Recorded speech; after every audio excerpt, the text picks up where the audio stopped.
As future city leaders, there's a lot you must know. Regardless of what position it is you seek as a city leader, you must be able to understand the problems circulating within this city and prepare to step up to the plate in order to provide the needed solutions. It is rare to find people in the higher up positions in New Orleans that genuinely take the time to assess and debunk the issues plaguing not only the city as a whole, but its youth included. Yet, the rare ones are not making assumptions as to what the solution to these problems could look like. Instead, those special few come to the youth to ask the youth what it is they feel they want and need. As a parent, will you take measures to help your son or daughter without first finding out what it is they need help with? From birth to this point, has there ever once been a situation where you came up with a solution to a problem you were unaware existed? How were you able to realize what it is you needed until you were forced to do without it? As a city leader, you must have comprehension and understanding. If you cannot comprehend the problems at hand, then you will not understand the solutions, even if they were to fall into your lap.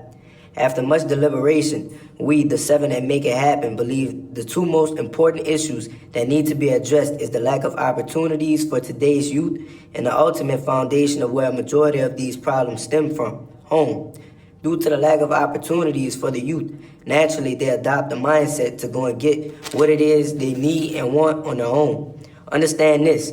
There are a multitude of youth in this city, or for that matter in this world, incarcerated for something in which they had the right intentions but displayed the wrong actions. Now, if you understand this complex like we do, then you will understand that if more opportunities for youth were in place, this wouldn't be as much of a problem. Youth are in need of more jobs, programs, social and non-social activities, and overall positive opportunities. There should be more opportunities tailored to specific career paths rather than them categorized and generalized. The city has a lack of ways for youth to explore their personal interests, and in its own form nullifies the ability to adventure other interests and or career paths. This issue leads into the issue of what goes on at the homes of the youth. It seems as if in the city of New Orleans, there is not enough responsibility and accountability amongst the adults and parents of the city. Everyone shoulders the responsibility and accountability of a youth's actions and the consequences that follow suit on the youth themselves. But not only do they not ask who is accountable for said youth, but they don't ask why or what was the cause to youth doing said action. No one hesitates to penalize the youth when they do what they do, but there's almost zero to no action taken to penalize parents. A common issue in these homes is that there's no structure in the homes. Without structure, youth have no discipline, proper role models, and loved ones who genuinely care and support their decisions. If youth knew what a home with structure looks like, they would see what's right and wrong in their house and understand the difference or the impact it creates. It is all too common that children are exposed to drugs, violence, and domestic abuse. There are kids that can operate firearms as if they were in the military. Kids who can not only get a hold of drugs, but can get access to the needed supplies to put those drugs to use. To make matters worse, these same children have no one to look up to. How can you place a youth in an environment where they have no opportunities to explore their personal interests and have no one to aspire to be or support them and expect them to be fruitful? No one seems to care about the influence they have on today's youth, and it's one of the many contributions to the plague of problems affecting these youth. We have kids in homes where their essential needs are not being met, causing them to feel as if they have to do something to help out, and due to the lack of opportunities, they believe their best option is to steal. This is why we need more accountability and responsibility placed on the parents and adults of the youth of our city. The two next major components needed to be addressed include the operation of the city's school system and a mental health crisis. More often than not, there are schools allowing students to proceed to the next grade when in reality they are not academically ready. There are too many students who start a new school year without having been properly taught and tested on the previous year's material. This dilemma creates problems that the school system is not equipped to deal with. We have students in classes of which they don't even understand the basic material. Students who aren't on the correct reading and comprehension level. The teachers that are employed do not test their students enough. They don't take the time to break down and thoroughly explain the material. Moreover, they spoon-feed students the answers and don't explain how to get the answer. Not enough teachers do one-on-one with their students and yet expect the students to comprehend and understand the material. In the schools, the only way students receive one-on-one lessons is if they seem to be lacking behind the rest of the group. Certain students work better one-on-one compared to working whole group. Between students and teachers, it should be a relationship of mentorship. The material can also be a factor in a student's ability to learn. Students can sometimes learn and pick up on the material much quicker when it's something the students are earnestly interested in. Students want to learn about Black history and take electives that they believe can be used later on in life, or rather something that can become a career and even learn trades. There's even a peak of interest in students getting a jump start to college credits and courses. Moving into the next issue of the mental health crisis, the bleak reality of it is that no one cares. Adults and parents alike seem to be too busy to offer check-ins with the youth. If our youth were to have some form of guidance and counseling, they would be able to have more self-control regarding the things they do to and around others. As a city and as adults, it should come as second nature to ensure the mental health of the children. This small effort can serve as a means to teach youth that there are people they can talk to when they feel down, and prove to the youth that there are better and more healthier ways to express yourself without bottling it up and exploding. Youth should be allowed to healthily express their anger, happiness, sadness, and grief. Society is quick to punish the youth for their wrongdoing, but rarely ever think to stop and advise those youth, making the issue at hand worse than before. Without that much needed advice, slowly and gradually the youth's mind develops its own version of right and wrong. Youth should have more opportunities to learn healthy coping skills that suit them instead of leaning on their own unhealthy and problematic coping skills.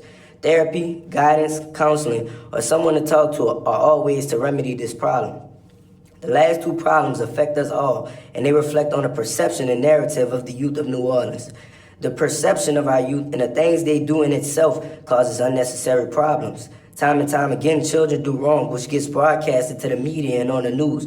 But when they do good, it's hardly ever noticed. The public is quick to point fingers and criticize the youth for their actions, but don't stop to think and ask these same youth, why is it they do what they do? Too many of the adults in this city are afraid to chastise or correct the youth out of fear of the youth lashing out at them. Today's youth are assigned to a stereotype and are treated as though said stereotype is exactly who that kid is.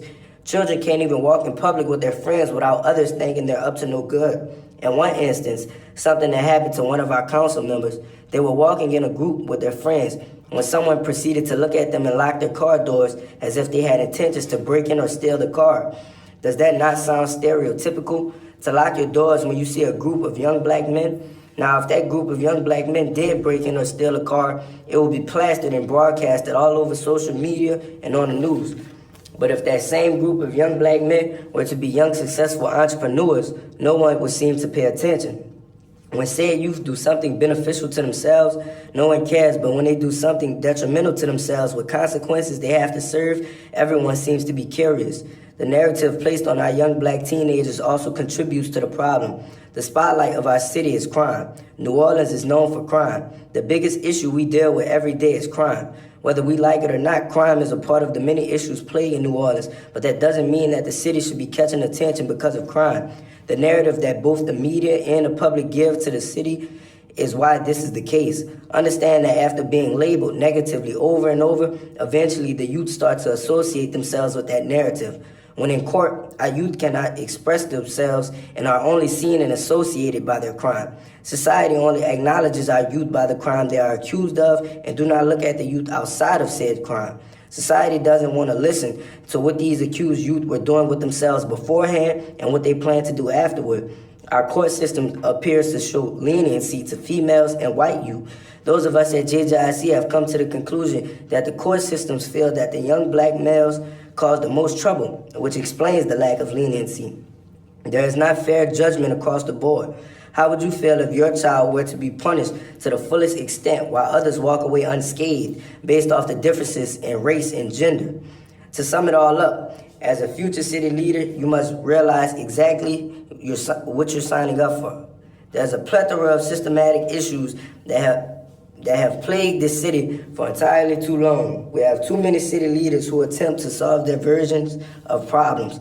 This plan of action may prove unsuccessful because there is a chance a city leader may be on a path to tackling less important issues. The lack of opportunities, lack of responsibility and accountability amongst adults and parents, lack of resources and actual teaching in the schools, lack of attention given to mental health, and a dramatization and specified perception and narrative that creates biased mindsets are issues that, if not addressed, will continue to prolong the advancement of New Orleans as a city and as a people. Do not think that because a problem does not apply as of now that it won't need solving later on. Our youth need to see the adults and parents of the city modeling teamwork, highlighting accomplishments instead of the negativity, and showing what conflict resolution looks like in a respectful and violence-free manner. The negativity in our city is glorified entirely too often, yet our youth are just expected to pay no attention to it. More likely than not, the news, media, and public promote the wrong agendas, sometimes useless or pointless agendas.